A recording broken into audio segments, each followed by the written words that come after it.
Welcome to today's grammar lecture on superlative adjectives, double speech frames, and jussives. Let's begin by talking about superlative adjectives. Remember that in Hebrew, you don't have distinctive forms for comparative and superlative adjectives like in English. So in English, you can say good, better, best, or you can say tall, taller, tallest.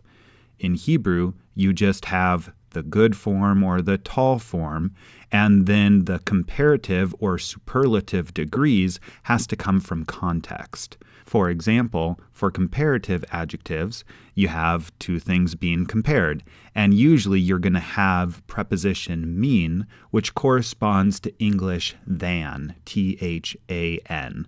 So Goliath is tall, mean David. All right, so what about superlative adjectives? Once again, we're not going to have a distinct superlative adjective form. In translation, you're going to get the sense of a superlative adjective drawn from the context. For example, number 1, Gadol Adonai mikol ha-Elohim. Yahweh is great from all the gods means Yahweh is greater than all the gods. And so if God is greater than all the gods, then you have the superlative sense of him being the greatest.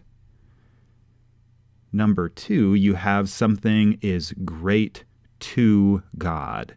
And this comes from Jonah.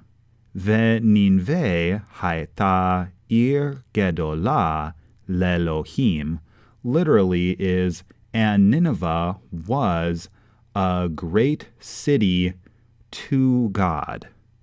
Now, you do have one interpretation of this, that Nineveh was a great city belonging to God.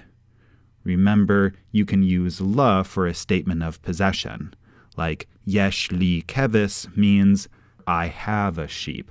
So one interpretation is that when Jonah leaves Israel and he goes to this foreign nation, God is sovereign of that nation. That nation, as all nations, all cities, belong to God. Now, the big reason why I don't take this interpretation is the very next phrase says, a journey of 3 days. So Nineveh was a great city, le'Elohim, and it takes a 3-day journey to get from one side of the city to the other side of the city. And so that's not a description of how Nineveh belongs to God. That's a description of how great Nineveh was, how big Nineveh was. It was a 3-day journey city. And number 3, you have the statement of two sides of the spectrum and that everything in between is included. So literally, this is Mi gedolam ve'ad ketanam. So, from their great and until their little. Because you have stated two sides of the spectrum, everything in between, I think it's best to translate this from their greatest to their least. So what we see in these 3 examples is that there's no one way to state the superlative sense of the adjective. Greatest. There's at least 3 different constructions, and this is by no means comprehensive. All right, and next, a double speech frame. Remember, in Lecture 24, I said that there are 3 different ways of framing a speech, and each one of those speech frames has a different function. In Jonah 3 verse 7, you have a pretty unique example of a double speech frame. Look, here you have a verb for speaking followed by a finite form of amar. So this qualifies as a multiple speech frame. And what a multiple speech frame does is it marks primary speech. But then down here, you also have the infinitive form, lemor, which marks secondary speech. So you have both. What exactly is going on here? Is it marking primary speech, secondary speech? Could it be marking both? Well, let's look at this example. Vayazek vayomer beninve, mita'am hamelech ugedolav lemor, and translating, and he, the king, caused to cry out and said in Nineveh, from the decree of the king and his great ones, saying. All right, now the explanation. So this here, vayazek, is a hifil form related to pa'al za'ak, to cry out. So za'ak, to cry out, hiz'ik, means to cause to cry out, or here it's understood as he issued a proclamation. So he's causing his messengers to cry out whatever his decree is. He's causing them to cry out in Nineveh. And so the messengers go out from the king and his great ones, and before they ever say what the decree of the king is, they preface it with this statement here in 7b. Every time before they cry out what the king declared, they say, from the decree of the king and his great ones. So they're saying, this has the royal stamp of authority. Listen up, everybody. This is from the king. And then they want to know what the king is saying, and so then that's why you have lemor. Lemor is going to mark, then everything after that is the king's statement itself. So this is how the two are functioning. Everything is being marked as primary speech by this multiple verb frame, vayazek, vayomer.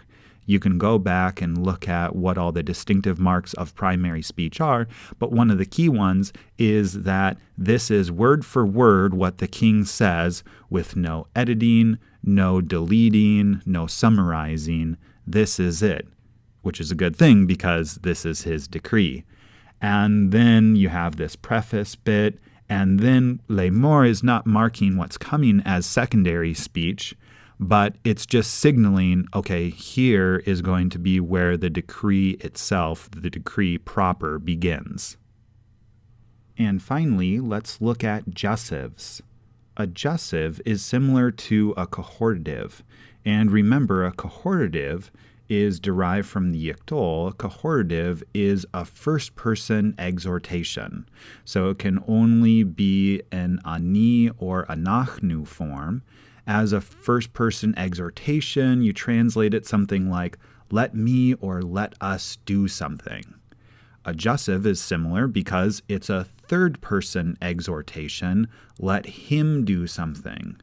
And if you're going to do a second person, well, that's an imperative. You do something. So a direct command is imperative, and that's second person. First person, it's derived from the yiktol, it's a cohortative, and it's distinct from the yiktol because it has a kametz he ending. The jussive is also derived from the yiktol. It's a third-person exhortation, but most of the time it's going to look identical to the yiktol. Actually, you only have 3 different kinds of verbs where the jussive is distinct from the yiktol. One is for third he verbs. So here is ya'al. This is from ala ya'ale, to go up. And you can see ala ya'ale, but it's distinct because it doesn't have the segol he ending. And that's how third he verbs are distinct in the jussive. They lack that third he ending. And so you don't say he will go up, but let him go up. So this is Joseph talking to his brothers. Ve'hana'ar ya'al im echav. And he's saying, and as for the young man, let him go up with his brothers. Now I should say that jussives are distinct for third he verbs, but only in the hu form. For the hem form, it would be ya'alu, exactly like the yiktol. Another distinct form, and this actually only happens sometimes, is for second yod or second vav verbs, and again, only for the hu form. Yasem Adonai lecha zera. So this is Eli talking to Elkanah, and he says, may Yahweh place, because this is Sam Yasim. It's from Yasim, but it looks different because it's a Jussive. May Yahweh place for you a seed. Now, this difference for second Yod, second Vav verbs, it actually only sometimes happens for the Jussive. I would say most of the time, even these forms, the Jussive form is identical to the Yiktol form.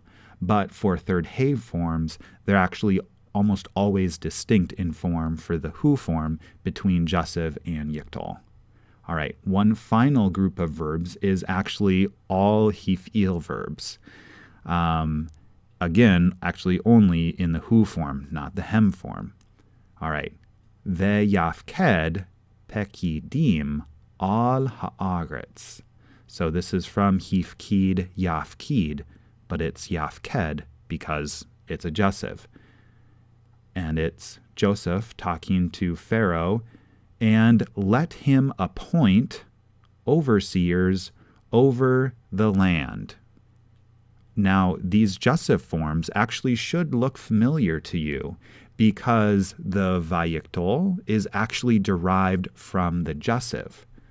So, and he went up would be Vaya'al, and he placed would be Vayasem, and he appointed would be Vayafked.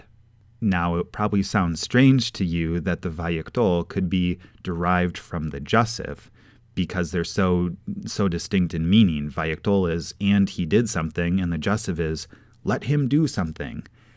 At this point, I'm just going to say that we can tell historically that the Vayiktol is derived from the Jussive.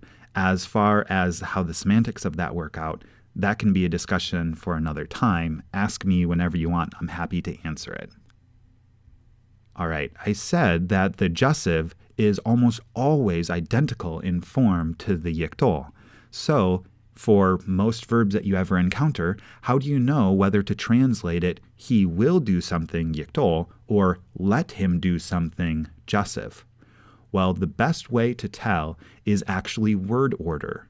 If the Yiktol-looking word is first in its clause, assume that it's a Jussive. If it's not first in its clause, assume that it's a Yiktol.